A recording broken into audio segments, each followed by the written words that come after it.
नमस्कार, HNI news में आपका स्वागत है। मैं हूं आपके साथ नम्रता शर्मा। आइए नजर डालते हैं खबरों पर। देश की सीमा पर तैनात सैनिक राजू का परिवार पिछले 3 साल से न्याय के लिए परेशान है।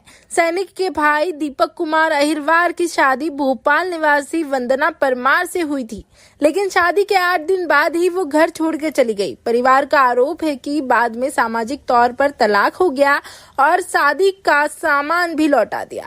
फिर भी वंदना परमार के द्वारा झूठी शिकायत कर परिवार को परेशान किया जा रहा है। वंदना परमार दीपक कुमार अहिरवार का रंग काला होने के कारण उसके साथ नहीं रहना चाहती थी, इसलिए वो शादी के 8 से 10 दिनों बाद ही अपने मायके लौट गई।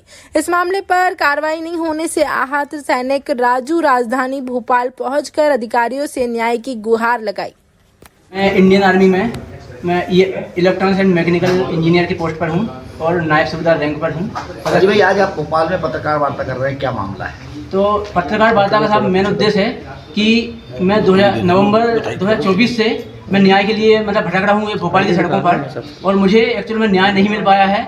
मैंने भोपाल में पुलिस के सभी विभाग में आवेदन दिए और देखा गया कि जो इतने आवेदन दिए हैं, इतने किसी ने आवेदन नहीं दिए होंगे। जबकि महिला टीआई साहब ने बोला है कि इतने आवेदन एक मर्डर केस में भी नहीं आते हैं, इतने आवेदन आपके पास एविडेंस है। क्या मामला था? तो मामला साहब ये था कि मेरे ऊपर एक 28 अप्रैल 2024 को मेरे भाई दीपक कुमार अहिरवार, मेरे पिता मिश्रीलाल अहिरवार 74 साल, मेरी माताजी अयोध्या बाई 72 साल और मेरे भाई रहदास अहिरवार, इनके ऊपर एक फर्जी मुकदमा महिला थाना भोपाल द्वारा दर्ज किया गया। उस मुकदमे में देखा गया कि उसमें जितने भी जो मेरे ऊपर जो धारा लगाई है, वो धारा एक भी धारा सही नहीं है। जब इससे पहले यदि हम देखे जाएं, इसमें अधिकारियों ने क्या कहा था? अधिकारियों का क्या कह रहा था? अधिकारियों का कहना था कि हम पहले थाने में ही मैं जाके मिले कि आपने ये गलत मुकदमा आपने दर्ज किया साहब, इसकी जांच करें। तो थाने ने मुझे एक बार भगा दिया, बोले हम आपके ऊपर ही मुकदमा दर्ज कर देंगे, आप यहाँ ज़्यादा बात नहीं कर सकते हैं। मैं ऊपर उच्च अधिकारियों से मिला, उच्च अधिकारियों से मिलने के बाद उन्होंने मेरे केस को संज्ञान में लिया। तो इसके बाद वहाँ सब लोगों ने बताया कि एक थाने से ऊपर एक एसीपी निधि सक्सेना साहब बैठती है। मुझे साहब ने बताया तो बोले निधि सक्सेना साहब से आप कांटेक्ट करिए, वो आपके जांच में सहयोग करेंगी और प्रॉपर जांच, इसको दूध का दूध पानी का पानी करेंगी। तो निधि सक्सेना साहब ने भोपाल से थाना से टीआई साहब को, और टीआई साहब के बाद जो लीना गुजूर साहब है विवेचक साहब, उनको बुलाकर केस डायरी बुलाई और मेरे परिवार को बुलाया।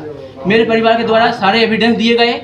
वो एविडेंस में मैंने बताया कि आपने जो एफआईआर की है उससे यदि पहले चले, ये एफआईआर मेरे ऊपर। तो अधिकारी का बता दीजिए, अधिकारी ने उस एफआईआर को लेकर क्या कहा है? अधिकारियों ने उस एफआईआर के ऊपर बोला था कि इसमें जितने भी जो आपके ऊपर आरोप लगाए गए हैं, वो आरोप गलत हैं, ये असत्य है। क्योंकि दहेज का सामान जो दिया गया है, महिला जो अपना गिफ्ट उपहार देती है, तो जो भी सामान है तो वो आपने वापस कर दिया है। जो वंदना परमार इनकी वाइफ है, पूरा सामान ले चुकी हैं। झूठे आरोप लगाए हैं कि सामान मेरे पास हमारे पास है, वो सामान नहीं दे रहा है मेरे ससुराल वाले। जी साहब, आप क्या चाह रहे हैं? तो साहब मैं यही चाह रहा हूँ, जो सामान था वो सामान वापस कर लिया है। आपसी तलाकनामा उन लोगों ने कर लिया, तलाकनामा ले लिया था। उसके बाद भी मुझे दहेज प्रताड़ना जैसे केस में फंसाया गया है। महिला थाना ने सारी जांच कर ली थी। महिला थाना ने बोला था कि ये केस बनता नहीं है। वो केस को महिला थाना ने जुलाई में चेक कर लिया था और सारा महिला थाना ने एक रिपोर्ट शीट बनाई हुई है। उनके बार वंदना को बुलाया गया थाने में, वो थाने में नहीं आई। उसके बाद उन्होंने उस केस को क्लोज कर दिया। उनके ऊपर फर्स्ट बार में एफआईआर नहीं लिखी। और इसके बाद 8 दिन रहने के बाद जो महिला मेरे परिवार पर आरोप लगा रही है, उससे पहले 20 फरवरी से वंदना परमार अपने घर पर है। इसके बाद हमारे घर तो आई नहीं। और उसके बाद जो 19 अप्रैल को जो आवेदन लगाए थे, इसकी जांच हो गई थी, पूरी जांच हो गई थी। महिला थाने ने इसको क्लोज कर दिया था। इसके बाद उन्होंने एक शिकायती आवेदन और दिया। उन्होंने मेरी पत्नी मेरे साथ रहना नहीं चाहती थी क्योंकि मैं काला हूं, और यही चीज़ बोल के वो 21 फरवरी 2023 से अलग हो गई है और उसका सारा स्त्री धन उसने वापस ले लिया है। आपसी सामाजिक तलाकनामा भी हमारा हो गया। उसके बाद गुमराहपूर्ण बार शिकायतें महिला थाना में कर रही है और इसका निराकरण 20 जुलाई 2023 में भी हो गया था। इसमें स्पष्ट रूप से गुमराहपूर्ण शिकायत असत्य पाई गई थी उसकी, और हमें न्यायालय जाने के लिए सलाह भी दी गई थी। उसके बाद भी मेरे विरुद्ध महिला थाना भोपाल ने एक फर्जी और झूठा मुकदमा दर्ज कर लिया है। और किस प्रकार से आपका परिवार परेशान है इसको लेकर?